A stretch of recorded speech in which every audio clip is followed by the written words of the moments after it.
So I'm very lucky. My name's Tara Judah. I'm a writer and critic, and I'm joined by two brilliant British filmmakers, Mark Jenkin over here at the end, and Daniel Kokotajlo.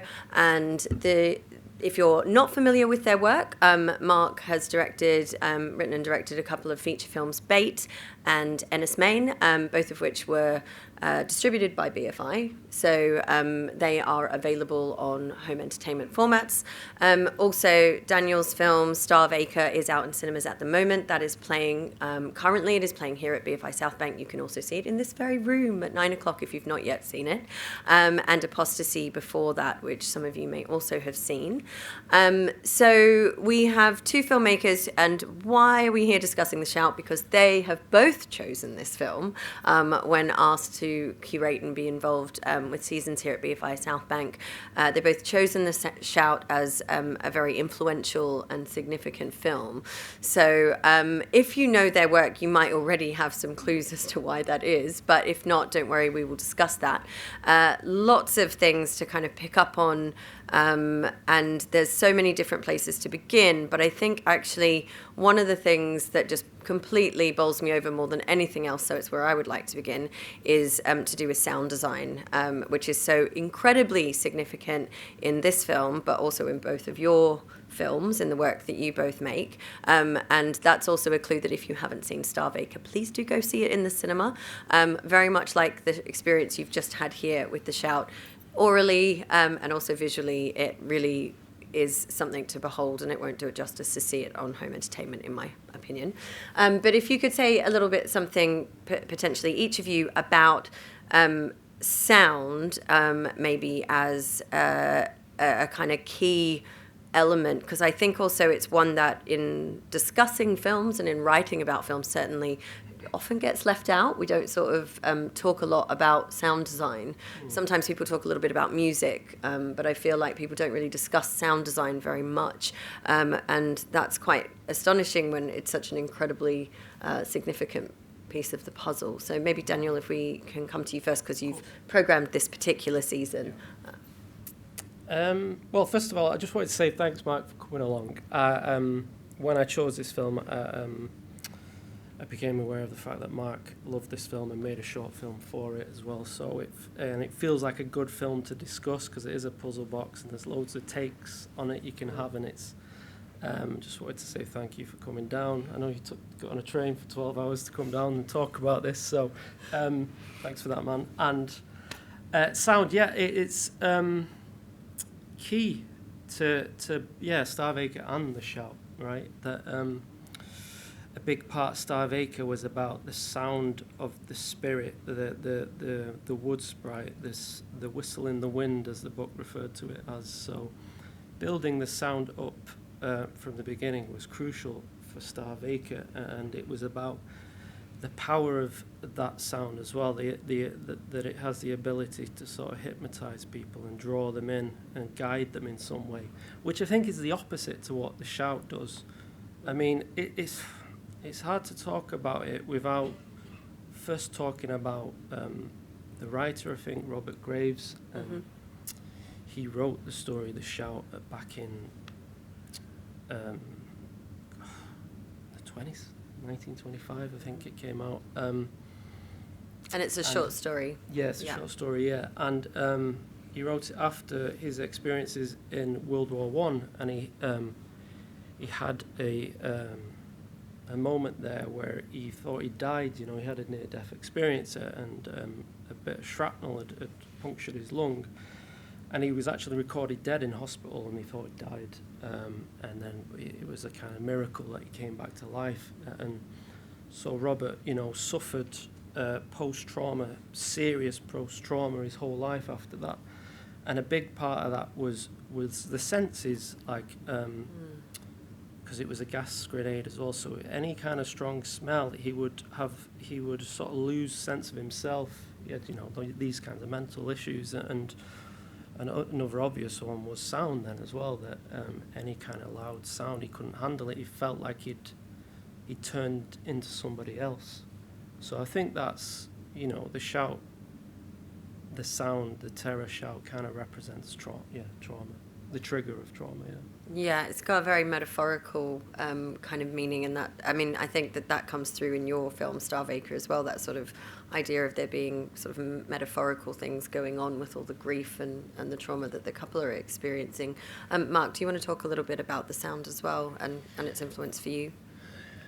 Yeah, I think what you said's right. We don't often talk about sound in films. What's brilliant about this, you can't get away from talking about the sound because it shows the sound that you're hearing being recorded, which is that meta? I don't quite know what meta, the exact definition, but that Yeah, self-reflexive, I guess. Yeah. The Foley, so when we see like the marbles and the water, and it's astonishing.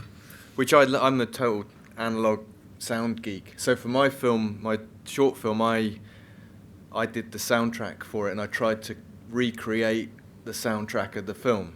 Was it the same birds? Yeah, that was off a BBC sound effects Was it? library. And do you know what bird it is? It's yeah, and I can never remember the name of it. It's used in films all the time. Yeah, As a warning. Does anybody know what it's called?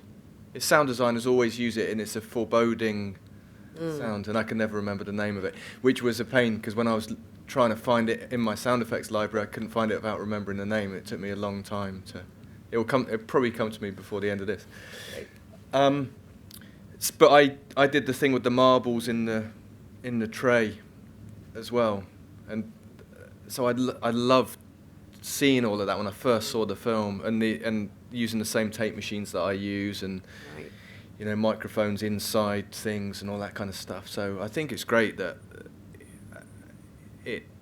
all of that kind of the inner workings are shown is really great, and I think that's part of that's because it's adapted from a short story. So the writers, the people who adapt the story into the script have to add these new things in, and quite often you have this you'll have a short story that's got a very strong narrative and very strong theme, but it's not enough.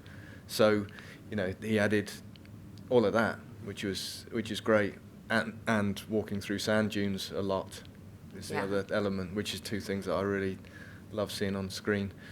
But I think the audio is on all the post-sync dialogue and all the weird perspectives, like the cricket match at the beginning where they've dubbed in sort of general chat of these characters. There's a bit of, but it's all the audio is really foreground. So straight away you're like, I don't know whether to trust this film. I don't know whether this is. I don't know what's real and what isn't real, and that's right from the start. And most of that is in the audio. It's not in the visuals at all. The visuals aren't. There's some moments in there that are really, really iconic. The switch to black and white when Susanna York crawls across the floor. The weird freeze frame at the beginning, which I don't know what that signifies when he says, "Here we go" or something. And it's like, is that the moment where we slip out of reality? There's certain visual moments, but most of the unnerving, uncanny is in the soundtrack, not in the pictures. Yeah, absolutely. Well, I mean, I love the variation in sound as well. There's a point where Alan Bates says to John that his music, what he does is kind of empty and pointless. And he says it's nothing. It's like the most cutting. Can you imagine somebody? Well, that's because he's playing with marbles and he's like, he's sort of just trying things out. But then Alan Bates turns up with his sound, which is this scream, and it feels like the 70s, doesn't it? It feels like punk, like there's something like it's just the kind of guy who wants to turn up and just scream the place down, and it feels of the time. And he doesn't know what he wants to say, but he's going to scream it, and that's different to John Hurt's character, who's struggling, he's trying to find these little sounds that, so there's a variation in the audio that I love. And then you see John try to recreate the shout himself later on, so feels of the time, right? Yeah, absolutely. And there's so much, both of you picked up is absolutely right about this kind of artifice and this sort of artificial way of indicating that everything's unreliable and there's so much slippage. And it surprises me when I rewatch it almost how linear it is, because in my recollection of seeing it is that it doesn't really narratively make any sense, but on one level it absolutely does. But I think because there's so much play with those artifices of cinema, that you're very much drawn to made aware of the filmmaking, and I think in that way, that's something that I hope it's okay to say about both of your work, is that I think you do draw attention to the filmmaking because there's so much space for the visual and for the oral to do the telling. It's not, they're not sort of, it's not all exposition, it's not all kind of plot points. A lot of that kind of telling is through the visual and the oral mode and the form. And so, I wondered if maybe you could talk a little bit about your style. There's obviously lots of little kind of references to this film in the, zooms, crash zooms and things like that. And there's different maybe lenses that you use. I think there are things in the cinematography as well. But if you could say a bit about the kind of maybe the tone and pacing of your work. Daniel, do you want to speak to that first?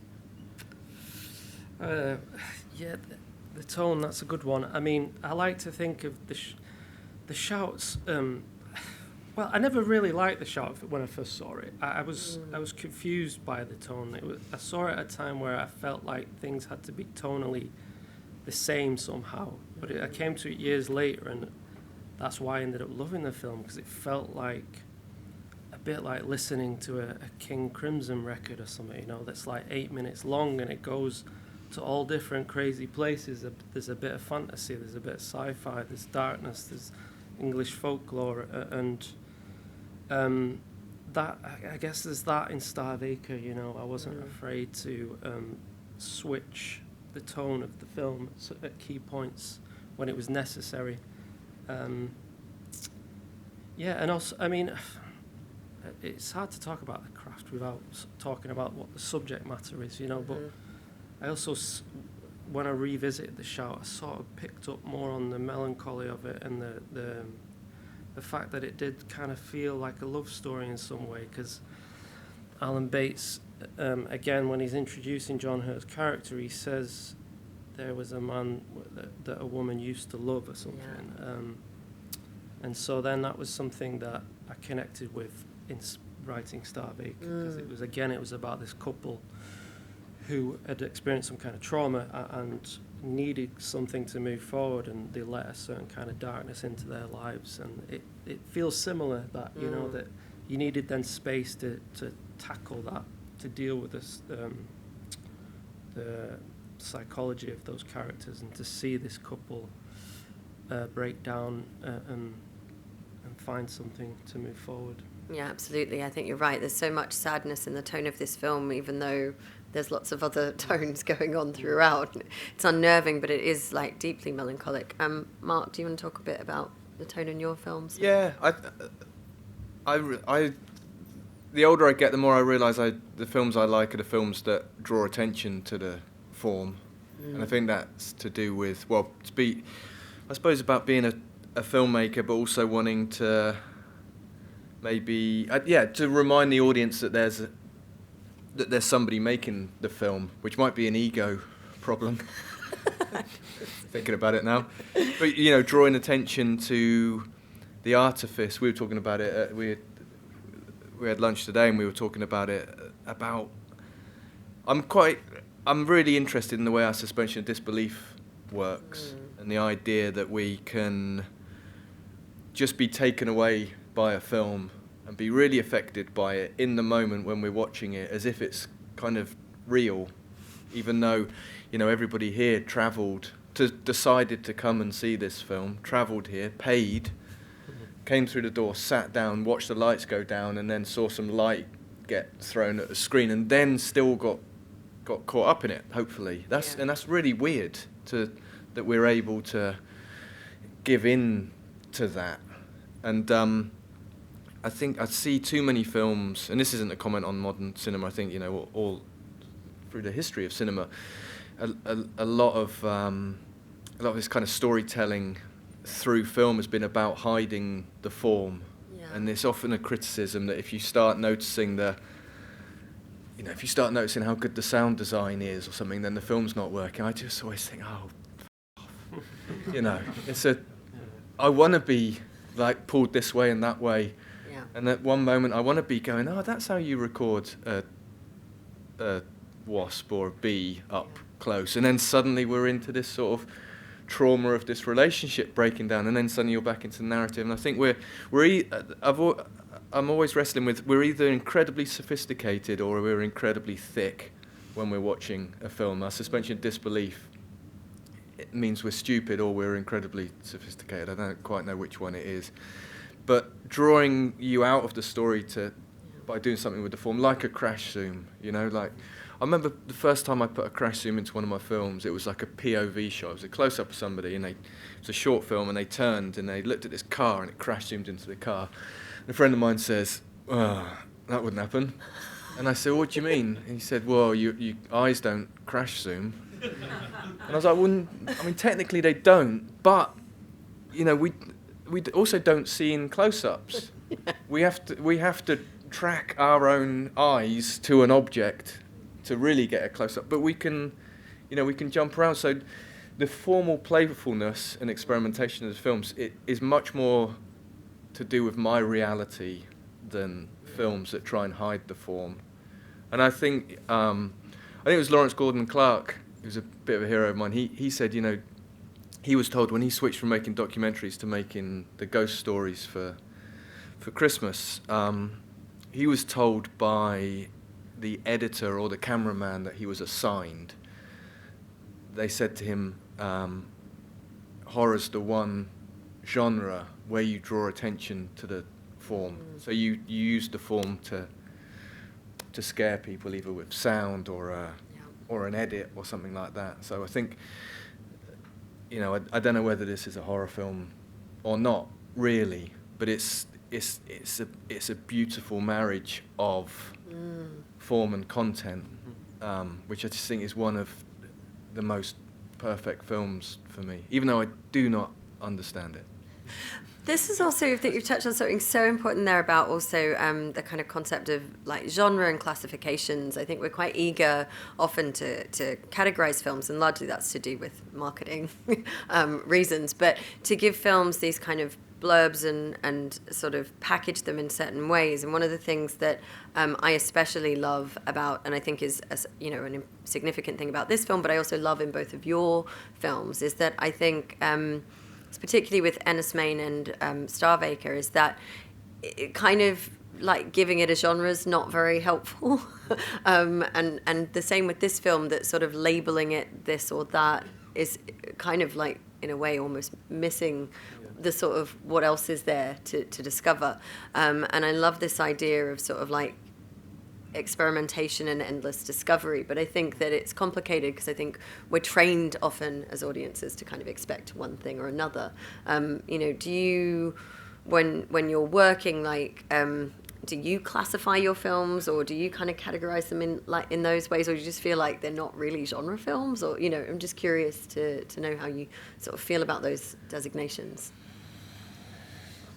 I don't really think, I don't really think it in that way. Starve Acre was there was the novel that I had to work from, and so there are sort of genre elements to that. But yeah, what was great about it was had a little bit of everything. You know, again, it would take sort of turns when you didn't expect it, as well as just when you thought you understood what kind of film it was, it moved into a different space and opened up and became something else, and that's what excited me about the story of Starve Acre, and that's what I love about The Shout as well, that it's just when you think you've understood it, it throws something else at you, you know. It's not just that kind of domestic invasion story that you've sort of seen before.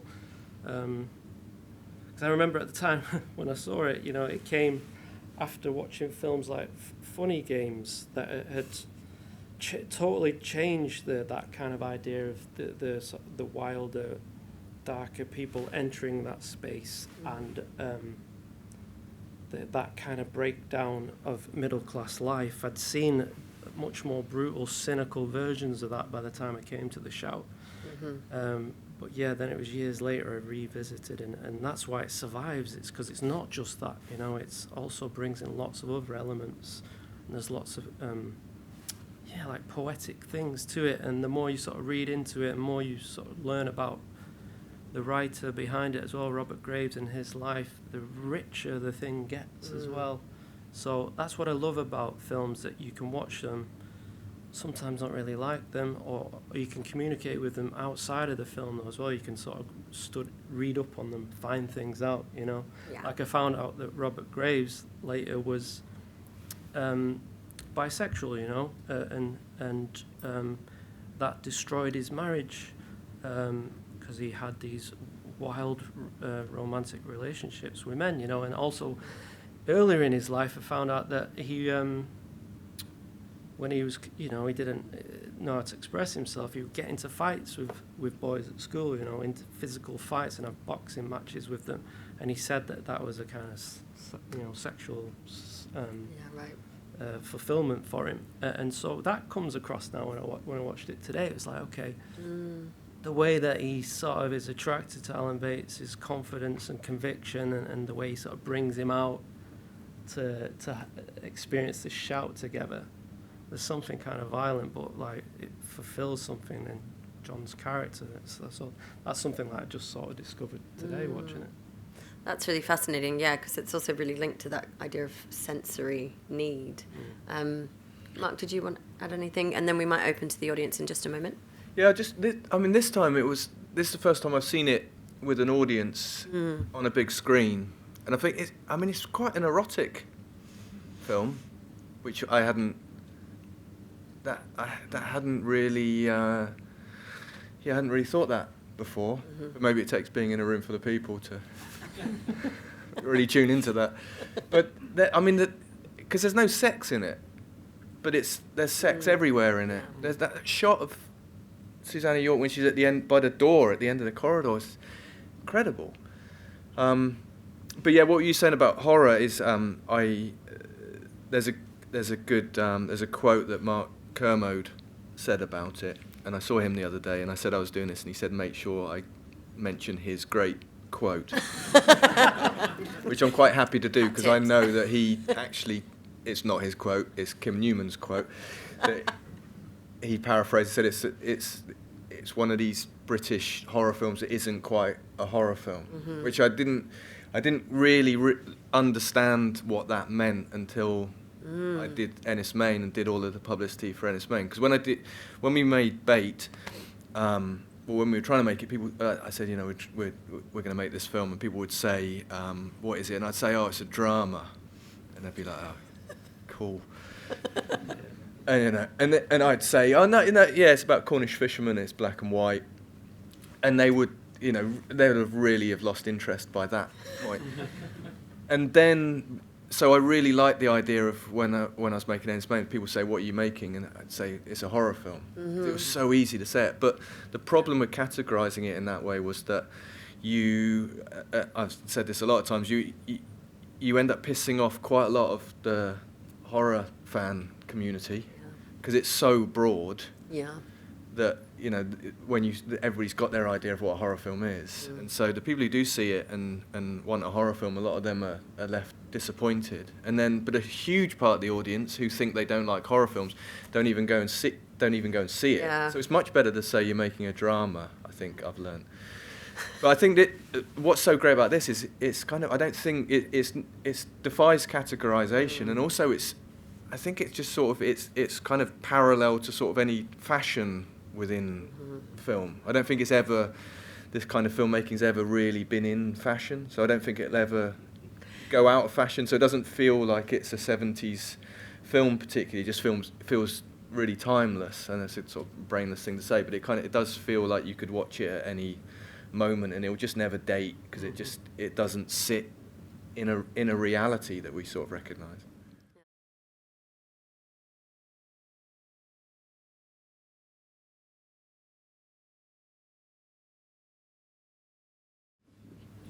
Well, I mean, I'm all for that.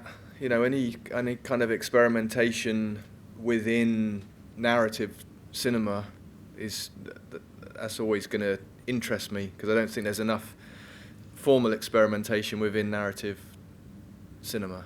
So, yeah, that because in one way, you know, there's several ways of reading the film. Narratively, you could just take it absolute face value that it's this yarn that's being told during a cricket match. But it's the formal experimentation that confuses quite a simple narrative. which is what that's what I love. You know, I'm interested in. I'm terrible at following the plot of films, so I like films that've got a very simple plot and a very complicated theme. What I'm uninterested in is films that have very simplistic themes and incredibly complicated plots. Same. Which is a lot. I will sit with my stepson. I'll sit and watch a film that's thematically very simple. It'd be good versus evil, but I will have lost track of the plot within 45 seconds because it's just too complicated. So I think, like I say, you know, it's a very simple story on one level, but it becomes more sophisticated and more enigmatic through that experimentation, which I think, you know, I don't know what Skolimowski was kind of drawing on, what his influences It's fascinating actually to kind of think about this as well as like a British film, because obviously Skolimowski is Polish but was working in Britain and making British cinema, and it does feel distinctly British. It's also produced by Jeremy Thomas and originally apparently had Nicholas Roeg attached to it to direct, and then I don't know the full story of why Nick Roeg didn't do it and Skolimowski was brought in. That he was, I think Roeg felt it was familiar ground that he would be going over again. I mean, it feels, you know, within the kind of canon of Roeg cinema, you know, it has links, I think, to his other work. So, and obviously with Jeremy Thomas as producer, there's some, you know, link there. But yeah, I think it's kind of a fascinating, its positionality is so complex and it's, you know, shifting sound. I also think what keeps it alive though as well, right? The experimentation, the puzzle box element of it is what keeps bringing you back. And just when you think when I think I've figured it out, it doesn't work because there's some other element to it, and so it keeps you engaged. And so then you start to wonder if that was part of the point of the whole thing, that the exercise was an exercise in ambiguity or trying to interconnect everything in some way. Like, I don't know what's going on at the end. Was he shouting? Was it the thunderstorm? Was it all made up? But I started thinking, my thought, seeing it today, is the other woman in the room, in the dining room at the end, is she the key to the film? The woman who comes in and just starts making like a cup of tea or something. She was pouring water. I thought she was going to start, even though I've seen it before, for some reason I was like, oh, she's going to start doing that thing again and everything's going to break. He puts those little red herrings, yeah, like the smashed window that he's inspecting in the bedroom. And then he breaks the window when he's chopping the log. And then But I'd never noticed that he was playing with a broken window. And also it's really good because there's so much dialogue, there's so much heavy exposition going on in that scene. But you kind of, I think subconsciously you don't go, oh, I'm being explained things here.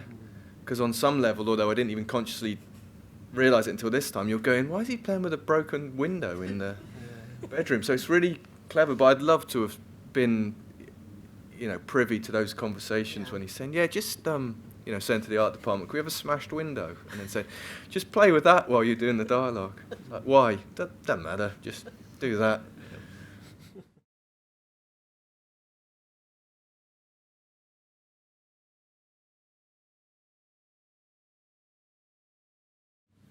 I haven't read it. I read it years ago, so I can't quite. It's quite hilarious. Similar. Yeah, right. God, I can't remember. It's very similar in a way. I think the only difference is there's more kind of like emotional understanding and inner dialogue, and so you get to know the characters a bit more. So I don't think it's necessarily funnier. Yeah, I mean, I never really. I pick up on bits of the humour when I watch it at home, but then here today I was picking up more on the humour with an audience. Yeah, I don't know. I'd have to go back and reread it. I think the humour comes in quite early just by how he imposes himself. You know, and he goes over and starts having the theological discussion outside the church. He just sits down and then says, "Oh, I'll walk with you and we can continue our chat." But then there's that sort of English politeness of John Hurt saying, yeah, and then when he's... Well, it's the He invites him juxtaposition in. of not being, like, Alan Bates' character couldn't be less British. Do you know what I mean? To just start talking at people. Yeah. It's so not British. But that great... That's what's scary about Makes it. sense that he'd just been in Australia, though. So, as an Australian, I'm allowed to say that. Yeah, but, you know, and he invites him in when he finds out he hasn't eaten for 4 days or whatever. He's like, of course, come in. And then, you know, sort of, yeah, then undone by his own generosity. I But feel... is that funny though? That's scary to me. That's But I like think it's like a breakdown of English politeness and And Christianity as well, that Nice. kind of like good Christian thing of like inviting someone in while he's also off having an affair, and you know those sorts of contradictions are there too. Yeah. Mm-hmm. Yeah, and the vicar sort of gives up on his sermon. yeah. Just like, ugh. Yeah, it's ironic that he's going on about how we need to have connection. And, Yeah. yeah. Just sort of runs out of faith at a really key moment.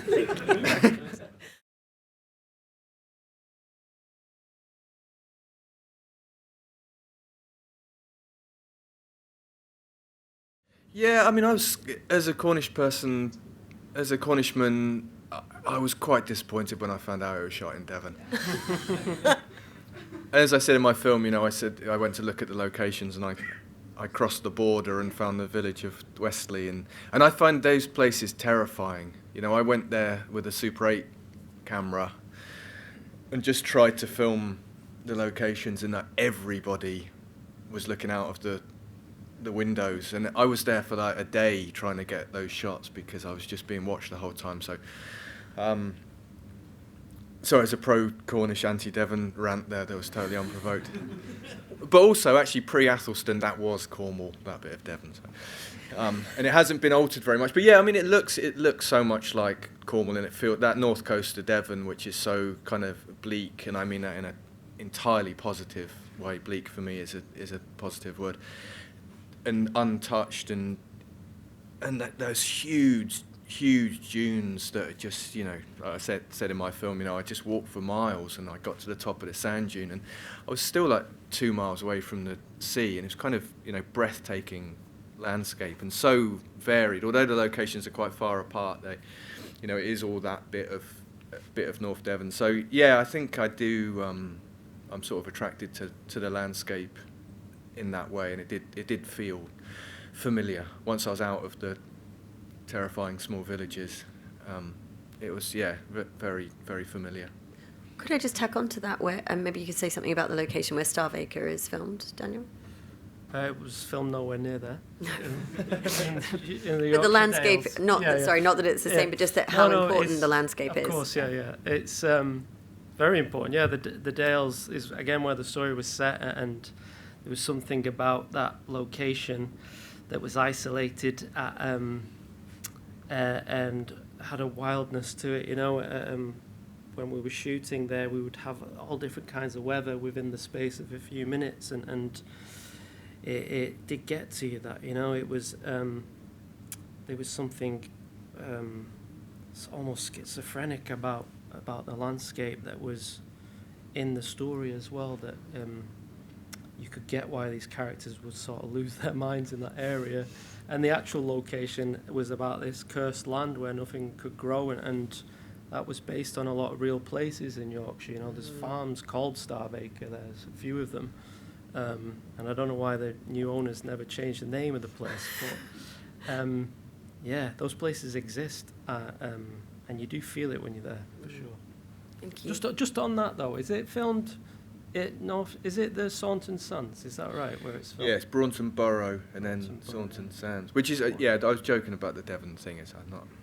Because is it not true that there was a Tim Roth film that was also shot in Yeah, Warzone. Warzone? Yeah, so that's equally depressing. Yeah, but again, Scary that's film. so the landscape there that's such a brutal. Well, it's such a brutal film, but it's the landscape is.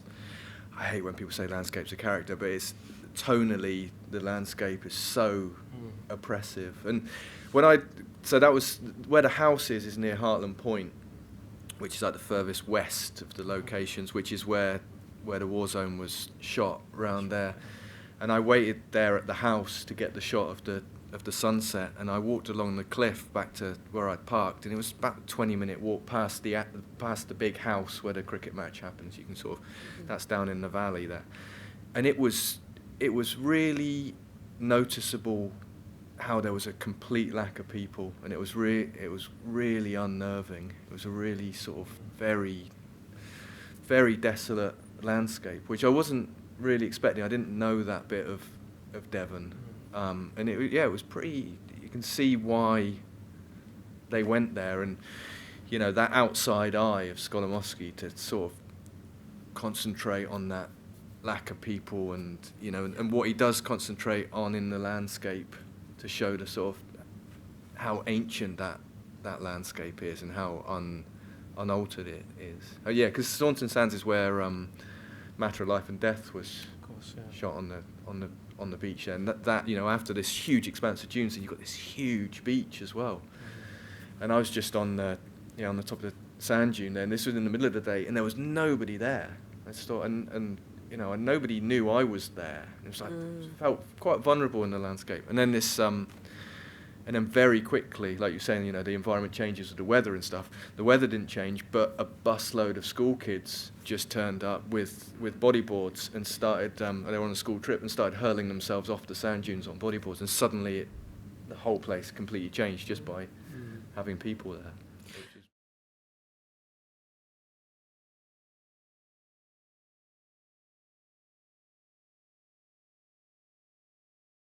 That's a good question. That was something we did talk a lot about when I was working on Starve Acre, and Matt Smith, who plays the main character particularly, that was something we were always talking about. Like he wanted to know what kind of film he was in, and he did find it kind of confusing. And he would often say to me, what the hell are we making here? Is it kitchen sink or That's is a good it horror? sign. But yeah, it was something that he was questioning a lot, and I had to just sort of reassure him that it was okay, that films didn't have to be that way.